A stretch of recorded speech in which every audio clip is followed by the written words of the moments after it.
Oh, howdy all, grab yourself a drink. It is time for some PathOfExile 1 discussion. Legacy of Phrecia event is going to be starting in just a few hours' time. I know a lot of you have already picked a league starter. I know some of you haven't yet. You've still got build decision paralysis. You're trying to work out what to do. Well, let me make that problem worse for you by throwing a whole bunch of ideas at you. Here is 17 ideas that I've had, not necessarily for league start builds, but certainly some of these could be league started. Some of them are more aspirational builds. It's not one per ascendancy, but it's some of the thoughts that I've had that I think have some potential. Anyways, I just want to start by saying that there's this tendency in the PathOfExile community not to talk about ideas that don't work out. That I think is a problem because sometimes one person will have an idea that they can't make work, but that's because they've forgotten about some obscure item. And then someone else that knows about that obscure item doesn't have the idea that the first person had. They don't talk to each other because neither of them comes up with a cohesive build themselves. And then it ends up that this combination of two things doesn't get discovered. Or alternately, as tends to be the case more often, I will come up with an idea, I'll be really excited about it, I'll try to make it work, and then I won't be able to. I'll tell that to other people, and then they won't spend time thinking on the same thing. So basically, communication about what doesn't work is useful. The ideas that I had that didn't work, there's an obscure shield that comes out of the labyrinth called the Scales of Justice. This item's kind of cool. It's also just not quite good enough. Now, I was thinking of using this on the Blind Prophet Ascendancy, using it in conjunction with Abyss Jewels in order to stack lots of flat life, flat mana on each Abyss Jewel, and then also get the node that gives you percentage life and percentage mana based on the number of Abyss Jewels affecting your character. So far, so good. The problem is, Scales of Justice, this 4 to 8 added fire damage per 100 of maximum life or maximum mana, whichever is lower. Let's say that you get 6,000 life, 6,000 mana. You're looking here at getting 6 per 100, which is something of the order 360 flat fire damage. Now, this is a lot, but is it worth totally warping the way you build your entire character around? And the only answer that I could come up with is just not quite. I don't think that it's quite good enough, and I wasn't happy with anything that I was able to come up with the Scales of Justice. Someone else might be able to make this work, but I didn't quite find it. The next thing along these lines was also involving scaling life, but this time it was to use Burning Arrow of Vigor as the payoff. Well, here I felt the skill just didn't seem good enough. This is also the same approach. You'd be on the Blind Prophet, you'd be stacking a whole bunch of Abyss Jewels on the character, and you could even potentially use the Adorned here because Burning Arrow of Vigor gets a lot of extra damage based upon your character's life. Again, I felt the numbers were too low. Good luck if you want to try and make this work in a way that I wasn't able to. Next up was the Aristocrat node that adds 3 to the level of all support gems. Now, I saw this and I thought, oh, that's really good with things like Awakened added chaos damage, but it turns out that it wasn't. Plus 3 to the level of Awakened added chaos damage does increase the amount of flat chaos that you get, and the same applies for added cold, added lightning. But the thing is, it just doesn't quite increase it by enough, given that you're tying up an entire Ascendancy notable, and also because this plus 3 to the level of support gems explicitly excludes exceptional gems, the 3 that would really get the most from it, Enlighten, Empower, and Enhance, these 3 are not included. Ultimately, I just was not able to make the Aristocrat's gem side work, but we do have an idea later for the Aristocrat, although it's going to be pretty dismissively covered quickly here, and that's because the Aristocrat is going to be something that I think is more of a reroll into this build thing, and you reroll into it once you own the unique amulet Crystallized Omniscience. The final thing I couldn't make work was the Behemoth, or the Behemoth, as some people seem to be calling it. Basically, this Ascendancy is just really bad. However, I do think it'll be fun, but it will be fun in the way that playing the game on Ruthless mode is fun, or playing on Hardcore mode is fun. You're trying to overcome something that's just much harder than the base game is. Ultimately, it's not going to be fun for everyone. The people that like it will probably have a bunch of fun with it, but it is not a good Ascendancy. In fact, in many cases, Unascended Marauder might end up feeling stronger. Okay, so that's the ideas that didn't work out. Let's jump onto the first one of these write-ups, and just a quick note that if you want to get this document, it is something I'll link down in the description of this video below. This is all about the Gambler Ascendancy. In fact, we've got 2 things that are tied to the Gambler Ascendancy. They're going to take the same 4 nodes, but they're very different builds. And this is because the Gambler Ascendancy is really stacked, but all of its power is in 2 specific nodes, both of which are 4-pointers. Now, one of these has the text, hits have 50% chance to treat enemy monster elemental resistance values as inverted. This is ridiculously strong, even though it doesn't look it in Path of Building. The reason for this is that Path of Building optimizes against pinnacle bosses by default. When you're fighting against the Maven, her lightning resistance is always 50. 50 is not very high. You can lower this by a number of means. However, when you're mapping and you encounter a super tanky feeling rare, let's say you're playing a lightning damage build, that monster is not having only 50 lightning resist. That one that feels like it's super tanky, the one you actually need the damage against, chances are its resistance is actually in the 100 and something range. The reason for this is that maybe there's a map mod that's providing 40% to all elemental resistances on monsters. So maybe the monster has 40 by default, gets another 40 from that map mod, and then it also has an Arch Nemesis mod that's providing it another 50 or another 60. Well, suddenly you're looking at 140%. Okay, so you come along and you fire a curse on it. Now it's down to maybe 100, maybe it's a little bit under 100. You apply exposure. Well, it's still 80%. The cap of 75% kicks in, and you deal 25% of your normal damage. Well, if you have reversed odds, 50% of your attacks are dealing 175% normal damage, and 50% are dealing 25% normal damage. This is against the monsters that are most important to have heavy damage against, because the trash monsters are just falling over dead anyway. In this scenario, the worst case scenario, reversed odds is quadrupling the damage you're doing. But it's not just quadrupling your damage, because you're also going to take 25% more of this stat somewhere else. You're also going to pick up more of this stat from the elemental damage mastery, and that's going to mean you've got 75% chance to invert. So 25% of the time you do 25% base damage, 75% of the time you do 175% base damage. This is a tremendous boost to the amount of damage you do when you need it the most. It is not very good on bosses, but when it comes to killing map monsters, and particularly anything in maps that's been augmented by map modifiers, this is a really, really strong mechanic. In fact, it's probably one of the best offensive nodes available in the entirety of the game. The other thing that's really strong is Tails, which has a text, chance to block attack damage is lucky, and has the drawback, chance to block spell damage is unlucky. Well, treat spell block as a dump stat, use spell suppression instead, build around attack block, and then use any shield that provides a bulk amount of recovery on block. Do this combination and you're going to be in a pretty strong defensive setup. You can also use the unique helmet Elevore.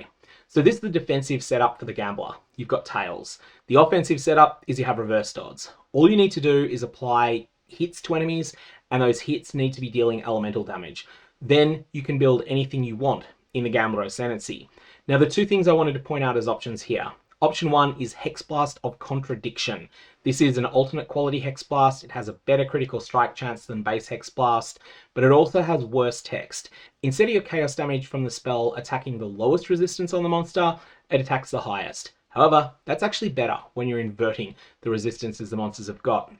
So if you're fighting a monster that has 40% lightning resist, 20% cold, 20% fire, and you cast Hexblast of Contradiction on it, the same thing if it's one of your mines that casts it, then you're going to be dealing chaos damage, but that chaos damage is not going to attack their chaos resistance. It's going to attack that 40% lightning resistance if it's Hexblast Contradiction. If it was baseline Hexblast, it'd attack the lowest elemental resist, which would have been 20 in this case. And then you can do all sorts of things that modify the resistances, but keep in mind what happens when you're attacking this highest one of the resistances, but that resistance is more often than not, in fact, going to be inverted, then that ends up being the effective lowest resist. So if you're against a monster that has 120% lightning resistance, and then that's brought down to 75% by the cap, and then it's got 0 fire and 0 cold, and you cast Hexblast of Contradiction on it, then 25% of the time, because remember, you're not just going to have reversed odds, you're going to have the mastery that adds more of the same stat. 25% of the time, it's going to treat that monster's lightning resistance as being 75%, and so you're not going to do very good damage. But the other 75% of the time, you're going to get that 175% base damage. You're treating the monster's resistance as minus 75. That's Hexblast of Contradiction mines. That's why it's one thing that I would suggest on the Gambler.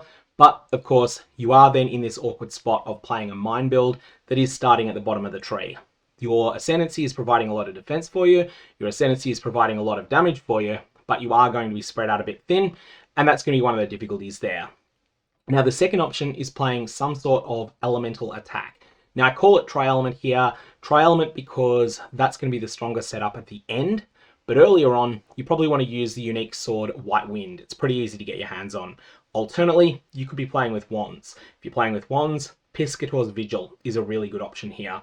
Lots of choices, but essentially it's the same fundamental package. The other thing is that a Trail Element attack build doesn't actually have to be direct attacks. This could be a Power Siphon Mines character as well. Power Siphon and Locust Mine support have a ridiculously strong interaction, and that plays really well into the strengths here as well. But again, then you have that problem of being scattered to the winds on the tree. You're playing a Wand Miner, but you're starting at tree south.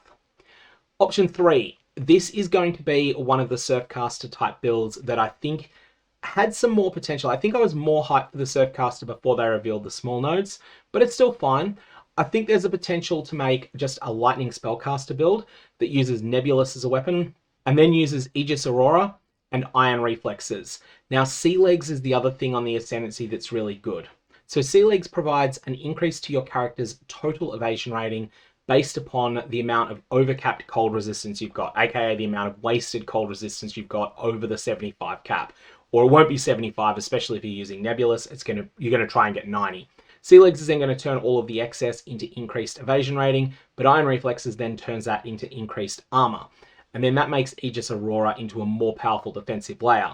On top of that, you might consider going Versatile Combatant if you're in the area already, which you should be. And then your spell is going to be Spark, Crackling Lance of Disintegration, Arc, the original Crack Lance, Lightning Conduit of the Heavens, basically any lightning spell that's not bad. And in fact, you could even go Stormburst. I hate that skill, but there are people who swear by it. Personally, I'd rather swear at it.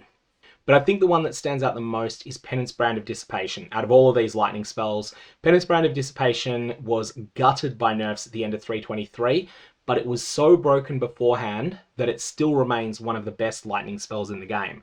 It starts out physical, then converts to lightning, and so that means that it has phenomenal synergy with both the auras Wrath and Hatred, and this provides a package that might be hard to get going, but that could be extremely, extremely good, especially for boss killing at the end.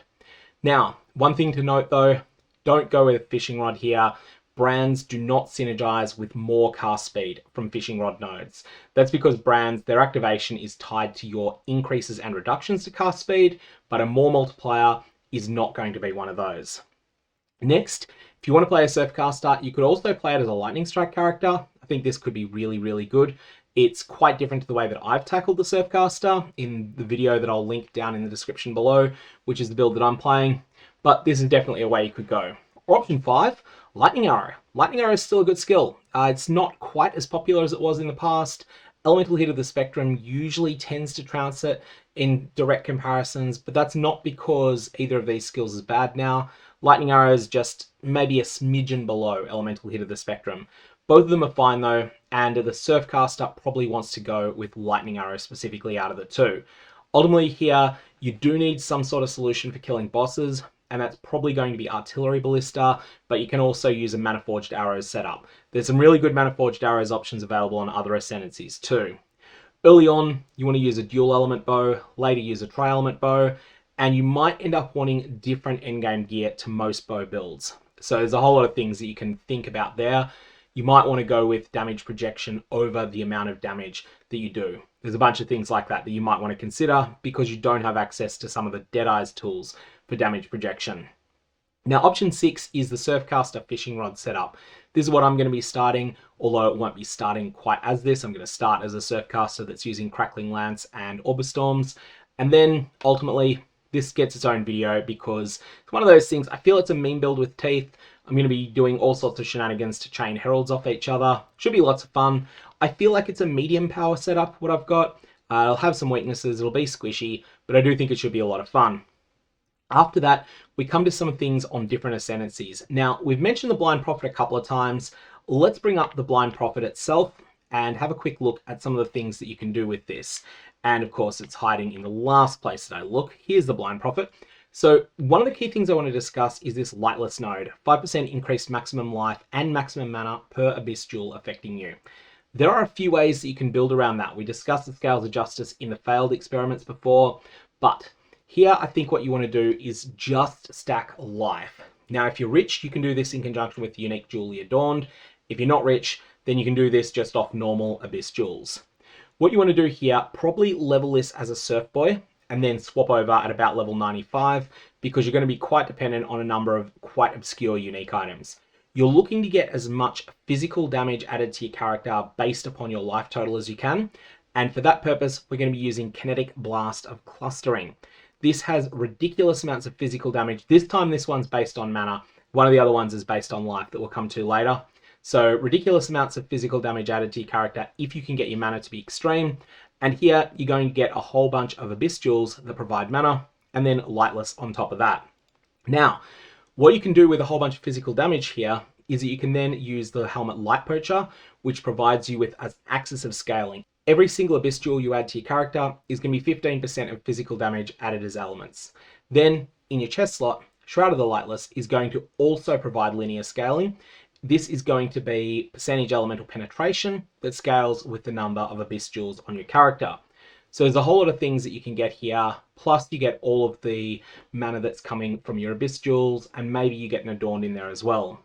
Now you do need to get spell damage percent from other sources, so that's something you'll have to think about there.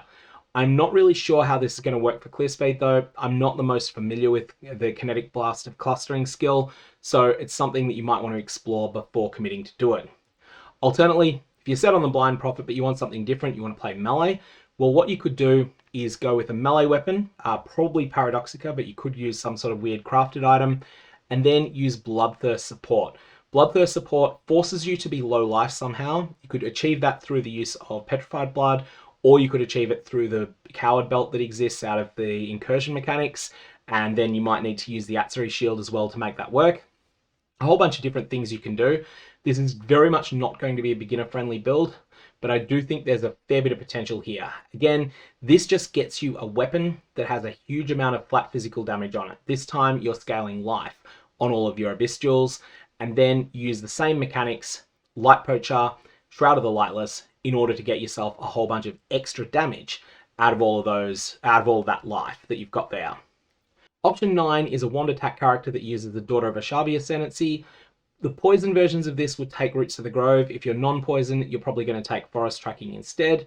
And then you want any 3 of Illuminating Wisps, Oath of the Magi, or the Innate Blessing line. So any of those options are viable, and really it's just going to come down to your own preference there.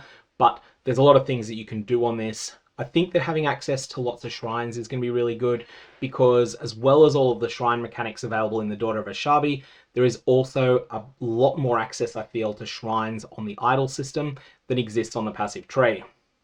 Option 10 is going to go to the Whisperer Ascendancy. I feel this one's getting hyped a lot. The Whisperer Ascendancy has a whole bunch of shenanigans available for it, provides an enormous amount of damage if you can get a lot of mana on your character, and it provides you with tools to get a lot of mana on your character as well. So the Whisperer Ascendancy, this time though, I think what you want to do is go bow attack. My first thoughts here were to use this as a wand attack character, and people have convinced me since then that that is wrong and that the bow is going to be better.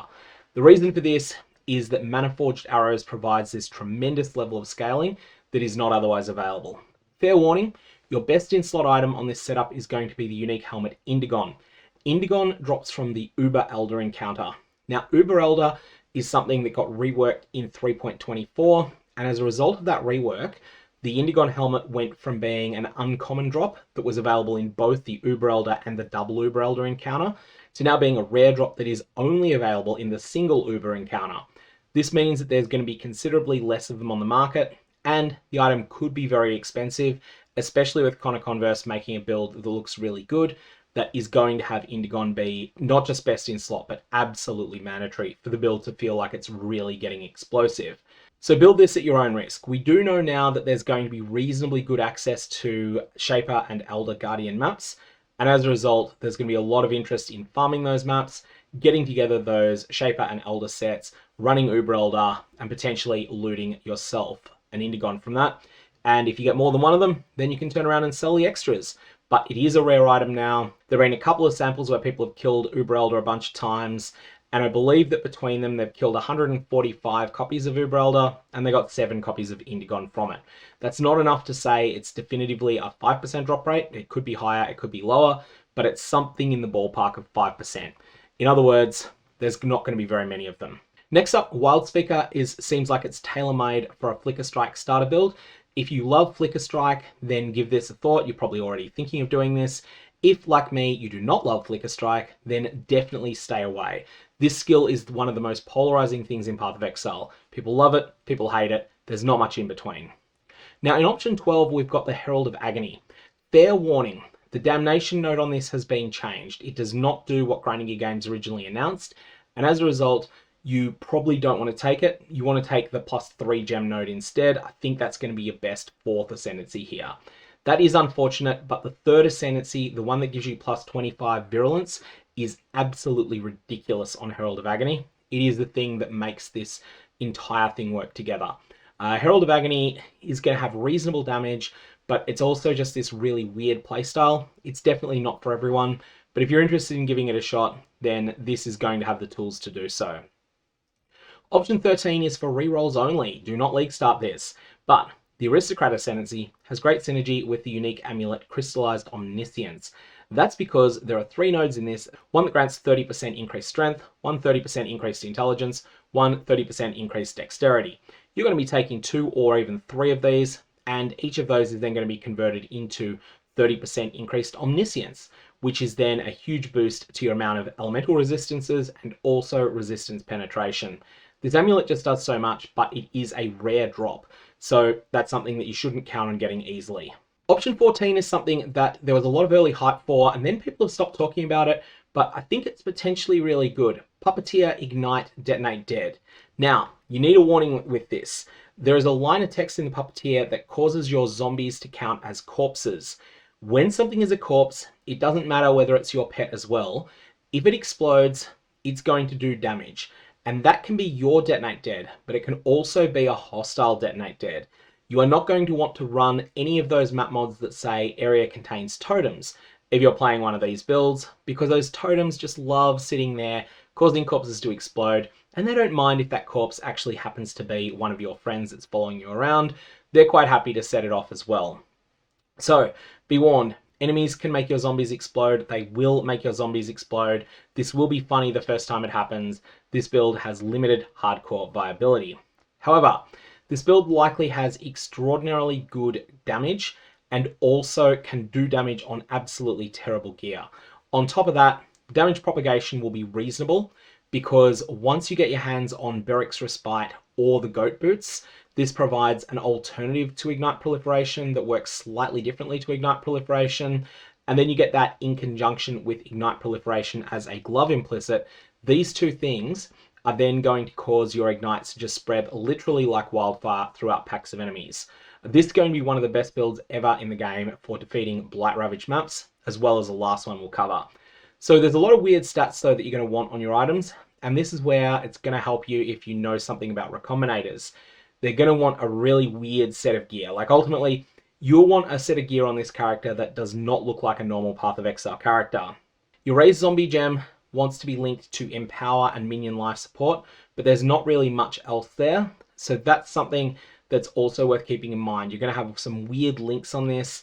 It's going to be a tricky build to get going, but ultimately, I think this is going to be quite a solid build. You're in this really weird spot though. Quality on Detonate Dead is actively harmful for your build in many cases. Quality causes additional corpses to explode at the same time. The problem with this is that that means that you get back closer to needing to summon more zombies. Stop and summon more zombies is a pain. So that's going to be a pain. You got to remember that. Don't quality a Detonate Dead at all. If you do accidentally quality a gem, throw it out and start a new one. It's that bad for you. I think though you do want the Vaal version of Detonate Dead. This might seem a bit counterintuitive, but the reason you want the Vaal version is that sometimes you just want to explode all your zombies at once.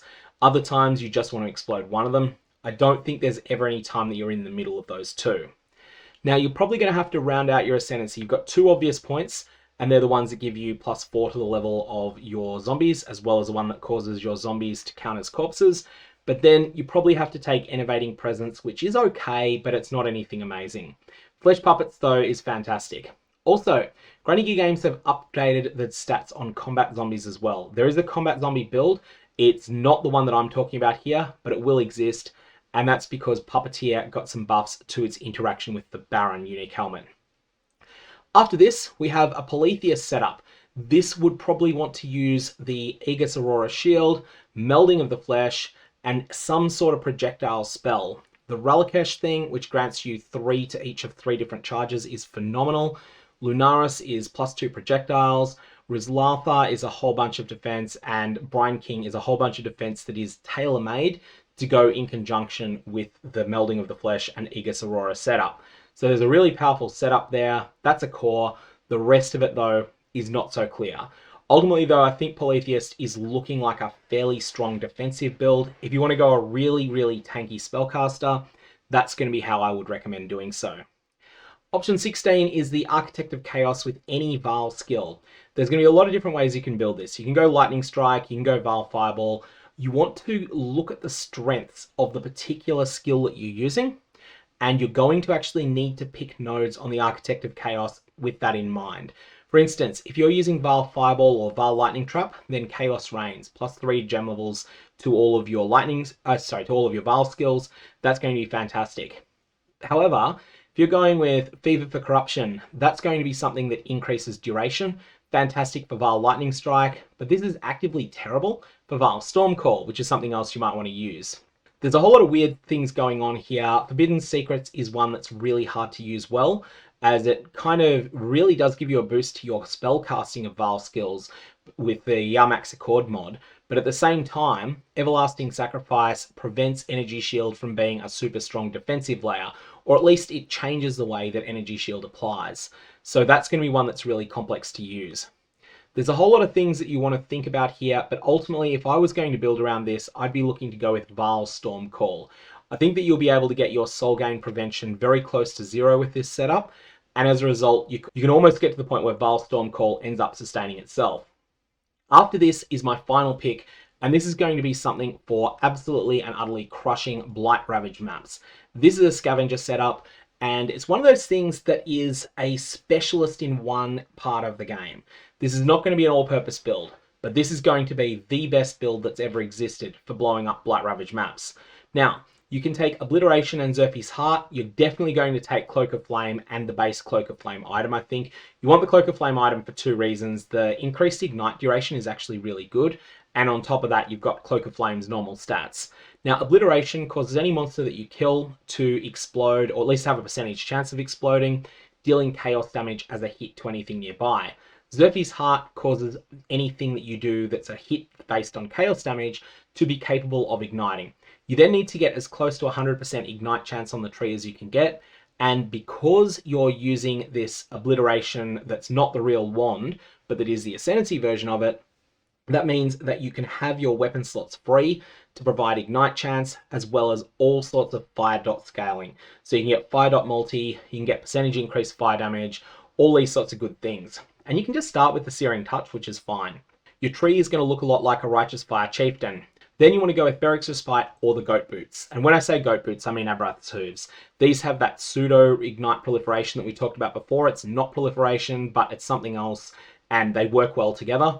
And then on top of that, you also want to have Exarch Ignite Proliferation Gloves, and this will provide you with tremendous damage projection. All you need to do is cause one enemy to die, and then it's going to, well, at least maybe not one enemy, because you do need to get the RNG proc for an Obliteration explosion. Once you get one of those explosions, that's going to then hit a bunch of enemies nearby. They're going to catch fire, and that fire is just going to sweep through packs, and of course, not only burn them down, but also cause some of them to go pop. And some of those ones that go pop might have more hit points and therefore inflict bigger ignites than the first one. So that's the plan here. Now you've got to get this started somehow. You could use the original version of Firestorm. You could use Firestorm of Meteors. You could use Vaal Firestorm. You could use Fire Trap. You could use Righteous Fire if you wanted, although that requires you to then have some life sustain on it. Or you could just use Wave of Conviction with full fire conversion, or as close to full fire conversion as you can realistically get. The key thing that makes this different to the Chieftain is that you've got access to very, very different gear. You can use Dawnbreaker, the shield, and also use a Righteous Fire type Scepter, and you can get 100% damage converted to fire very easily there. Or you can do a whole bunch of other things there as well. Now you also want to look for other fire explosions or chaos explosions that you can slot in here. I think it's called Unspeakable Gifts, which is something that's a Cluster Jewel exclusive notable. And on top of that, there's a unique flask, Oriath's End. These are just 2 things that come to mind, but there's undoubtedly others as well. Now, these are things that could then potentially provide you with more chance of getting ignite damage that's going off and more chain reactions. I did earlier think about trying to make Avatar of Firework here. The problem is that that then bricks both your Obliteration and your Xerpes Heart, and as a result, I couldn't end up making that work. You could definitely get something going where you have Avatar of Fire in conjunction with Oriath's End, but that would be a totally different build, and that would probably want to be either a Chieftain or an Elementalist, rather than being something along these lines. That said, the Scavenger is probably going to be the single best way to destroy Blight Ravaged maps, because the best way to kill a monster with a lot of hit points is to ignite it with something based upon a Corpse Explosion. Anyway, those are my thoughts. Once more, this brainstorming list I'll put a link to down in the description below. I'm going to leave it there. May your Vaal Orbs have interesting results.